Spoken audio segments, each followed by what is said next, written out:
Hey guys, welcome back to another video. This is Dodi. Today we have some fresh strawberries from a local farm here. They produce the best strawberries around anywhere. They are peak season right now, and what better way to do a recipe with strawberries than to make a no-bake strawberry pie. So I hope you like today's recipe. Let's stick around and see how we make it. The first thing we're going to do is take some pretzels. We're going to put them in our food processor, and I'm going to cut these up, chop these up until we have about 1 1/4 cups of chopped pretzels.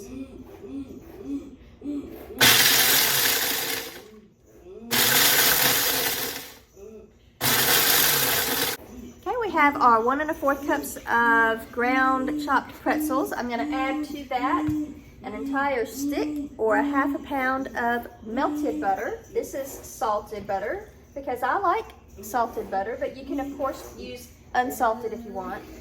And I have about 1/4 cup of granulated regular sugar.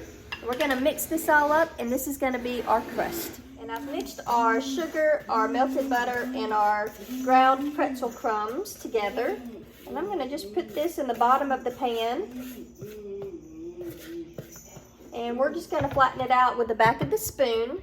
And we're going to try to tampen that down as best as we can to make it a flat surface. Okay, next we're going to zest a lime. So I have a handy dandy zester tool here, but you can use whatever you have on hand. And we're just going to lightly graze the green part. You don't want to get down into the white part of the lime because that might be a little bit bitter, but we're just going to turn it around until we have most all of the green part of this lime zested. This is just a regular lime. You could probably do key lime as well. They're a lot smaller, and you would have to probably zest 2 of those, but for regular lime, this one should be plenty. We're just looking for about 1/4 teaspoon of the lime zest, so 1 lime is usually plenty. And as you can see, as we get the zest in the bowl here, that's going to add up pretty quickly once we do the entire lime. Okay, so we have the zest of 1 of the limes here. We're going to set that aside, and I've cut 2 limes in half. So I'm going to take each half, and I'm going to get all the juice out. I have this handy dandy juicer that catches the juice down here, but some of the tools might be the kind that you fold over and squeeze, and those work as well also. But this one just catches all the seeds and all the juice. And so by the time that you juice 2 whole limes, I'm doing half of it at a time, then we'll have enough lime juice for our recipe.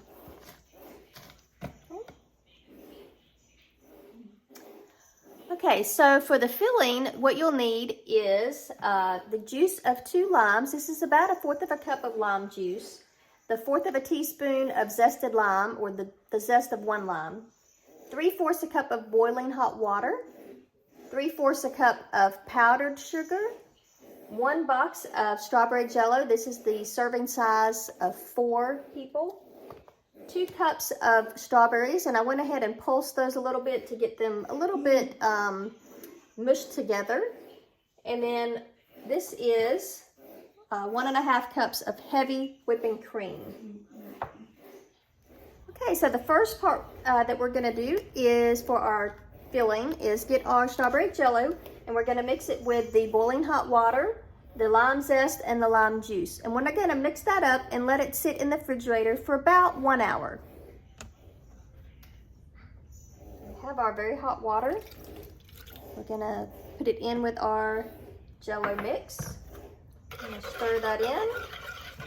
We're going to add our zest of 1 lime and our lime juice from 2 limes.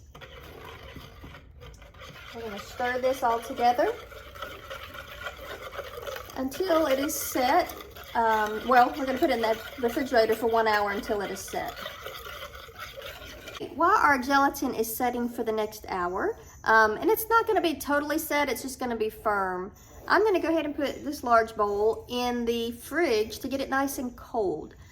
So the next steps, once that jello comes out, I'm going to want a cold bowl to mix everything in. So while that's setting, I am going to chill this bowl. All right, guys, this has been in the fridge for about an hour. It's not totally set. You can see it's still got a little bit of movement to it, but it's firmed up quite a bit. So we're gonna get an electric mixer and beat this for about 4 minutes. But at the same time, we're gonna mix our heavy cream and our powdered sugar in this cold bowl that's been in the fridge for a while, for about an hour. We're gonna mix that until it becomes stiff peaks. So I'm gonna mix this at the same time that I beat this. Okay, so I'm gonna go ahead and start our mixture of the heavy cream and the powdered sugar. It's also known as convection or sugar. And I'm gonna let this whip up, and I'm gonna turn it on pretty high until it becomes kind of a stiff peaks. And while this is going, I'm going to mix this one, and we'll be right back. Okay, so got this mixed up a little bit. I let it sit a little too long, I think, because it was starting to congeal, and I needed it a little more fluffy than it is, but it'll be okay. We're gonna go ahead and fold it into our mixture, which you can tell this is quite a stiff peak. I'll show you that stiff peak there. When you pick it up and it doesn't move, that's pretty stiff peak. So that's what you're looking for. And we're gonna fold all of this in together. And we're also gonna fold in our crushed strawberries that we crushed earlier. And I just pulsed those in the chopper, the food chopper, for a few seconds to get those pulsed. But we're gonna mix all 3 of these together, and then we're gonna put it in our pie shell. Okay, so we are folding in our whipped cream that we mixed with our sugar, our powdered sugar. We're folding in the strawberries, and we're folding in that gelatin lime mixture that we chilled for about an hour. So we're gonna fold all this in until it gets nice and creamy together, and then we're gonna pour it in our pie shell. So we have our mixture combined, and we're going to pour it into our pie pan here that has our pretzel crust that we made earlier. This smells so good. This is a very light, summery, kind of end of spring, welcome to summer type of pie. And a very light pie as well, and that just filled the very tip top of that pie dish there. We're gonna let this chill in the refrigerator overnight. So we're gonna let that set up good and firm before we slice into it tomorrow.